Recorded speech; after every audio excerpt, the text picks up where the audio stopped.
Domain Bay region, I'm called Domi, so if I hear you call me Domi later, I'll just think it's Domi. Really happy to be here today.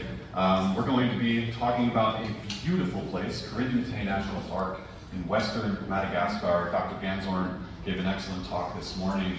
I think that you'll find Kirindy is really a microcosm of the broader protected area network in Madagascar, hopefully unique in the extent of degradation it's experiencing as well as the poverty that exists around this park. So we'll talk about the history of this place, the last 30 years of forest loss. We'll talk about what life is like in current day for the primates in this park and for the communities of people around it. And we'll talk about a potential path forward. I'll go ahead and thank my co-authors now, Mitea, Mirna, Becca, and Anne for all of their support throughout this project, as well as the communities who welcomed us and produced much of this knowledge. 5 things to know about tropical dry forests. Firstly, they're deciduous and they experience highly seasonal rainfall. I didn't get rained on much in my experience in Kirindy. They are broadly distributed throughout the tropics. This includes Latin America, the Caribbean, Africa, South and Southeast Asia, and Oceania. They are the most threatened of all tropical forest types, more so than humid forests and rainforests. In fact, they used to exceed tropical rainforests in extent. This is no longer the case.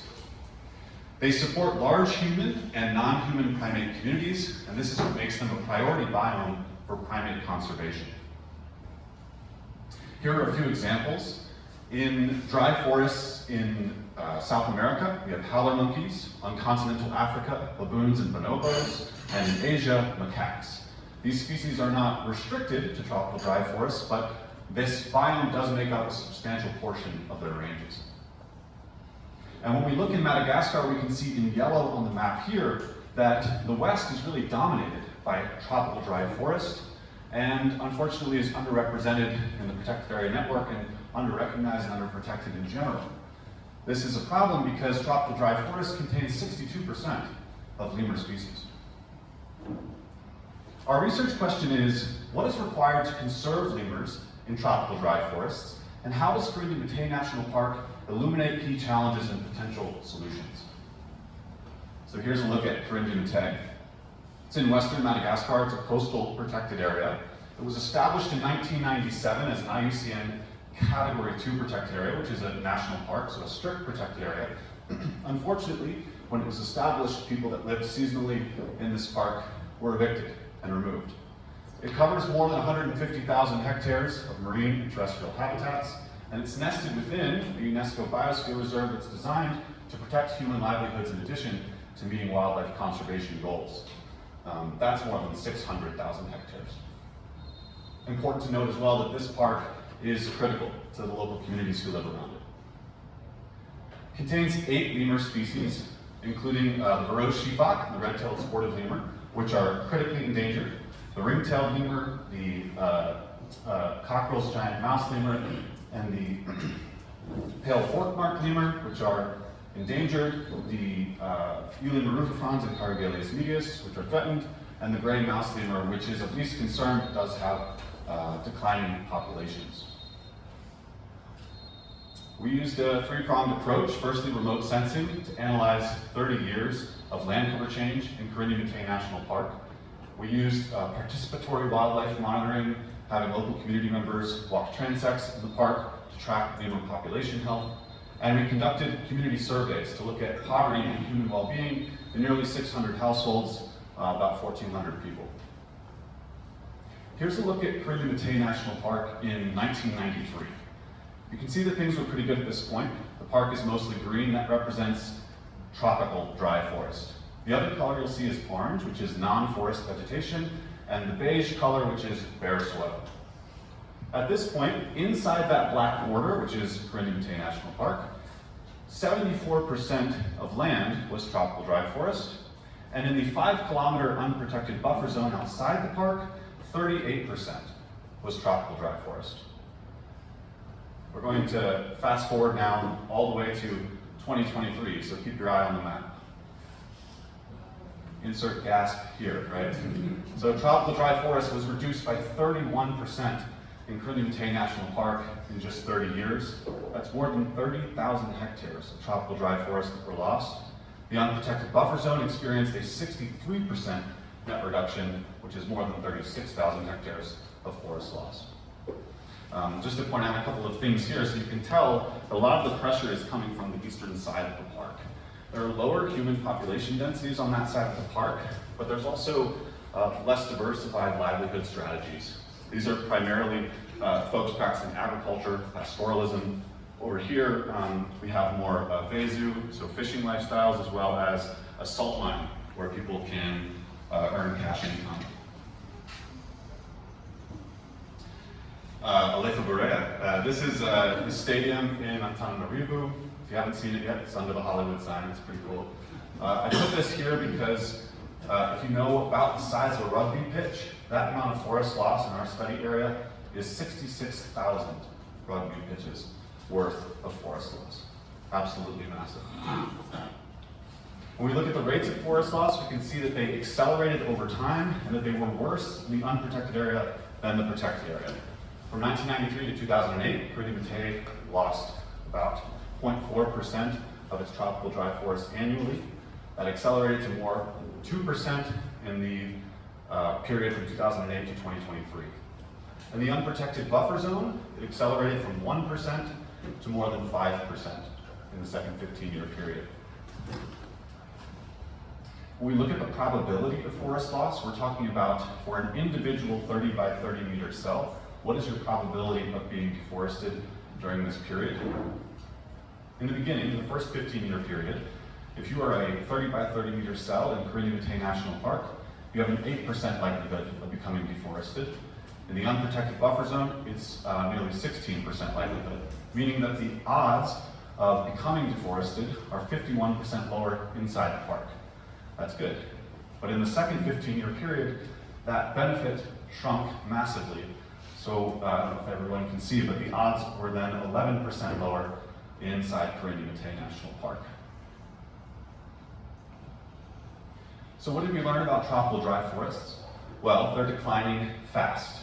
Forest loss is accelerating even inside the national park, and protection helps, but it's no longer enough on its own.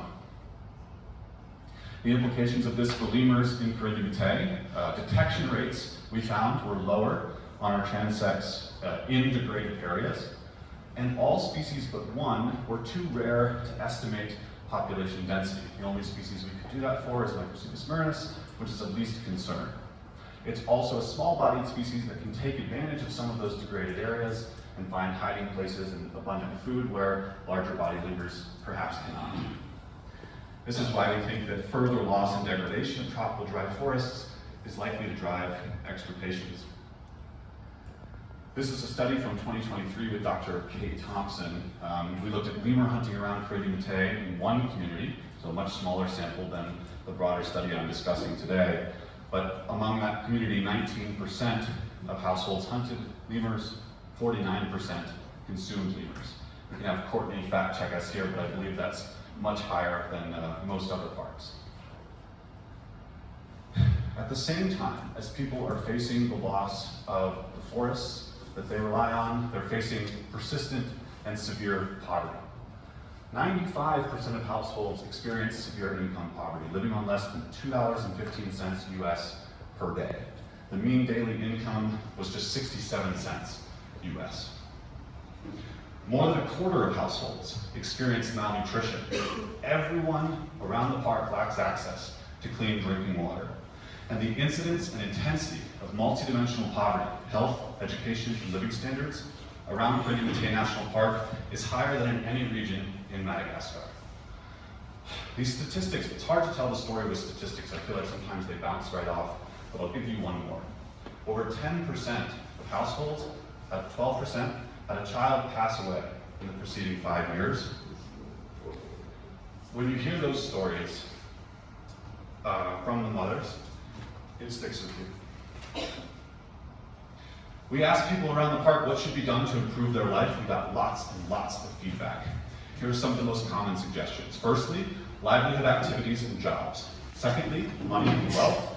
Then food, agriculture, and asset ownership. So there are a few ways, community-generated ideas for meeting local needs. The first category of ideas is infrastructure and basic services. Complete lack of education. Most people do not have the ability to read and write. There's a need for clean water, better housing, medical care. There's been a lot of discussions this week about cash transfers, even discussions about conservation basic income at this conference. There might be some creative ways to meet socioeconomic need in this region through conservation basic income, through conditional cash transfers, which are different, giving money for conservation positive behaviors such as tree planting. And another community-generated idea are livestock interventions, giving livestock to reduce reliance on the forest, and particularly lemurs and tenrecs and other native species that are found in this area. We list smaller livestock like goats, pigs, and poultry because of the presence of tahalu regionally and the risks associated with zebu donations. There's also the issue of land rights. Kirindy Mitea National Park is still a strict protected area. This is not something that's looked upon favorably by people around the park, and I would strongly advocate for new management approaches. So as forests disappear, people suffer and conservation becomes more difficult. Conservation cannot succeed without addressing human needs, and there is still time that we have to act urgently and inclusively, working with communities, not displacing them, blaming them, or silencing them, but supporting them as partners in conservation. That's exactly the mission of Aid Forests, which is a relatively new nonprofit founded by Dr. Lewis. The mission is a collaborative effort to address conservation and community needs in Western Madagascar, so please visit our website and find me afterwards if you'd like more information. Thank you to all of our collaborators, particularly Rotary International and the Rotary Clubs who funded our trip here and much of our research and conservation work in Madagascar. Thank you.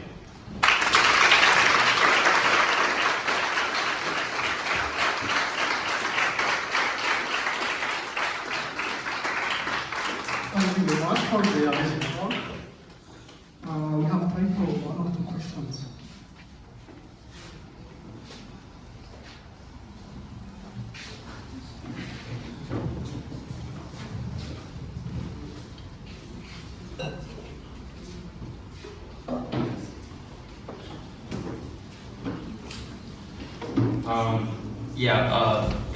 That's a fantastic talk. Thank you very much.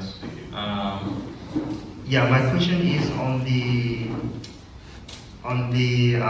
forest loss. Okay. I wonder if you could talk a little bit about how you mitigate what action has been taken to mitigate the environment of the forest loss in that Kirindy National Park. Thank you. So the question is, what actions have already been taken to mitigate forest loss? Yeah, thank you. There's an incredible Malagasy nonprofit working in Kirindy Mitea National Park called Dry Forests. They have a relatively small-scale reforestation initiative, and I'm sure that they are in need of funding. There's also NGO Ankut Shifak, which is a partner NGO with Aid Forests, the one that I just shared about with you. And so not much is being done, but there are some grassroots initiatives, and a lot of funding would be necessary to meet local needs for primates, needs for people. We don't have time for another question, sorry for that.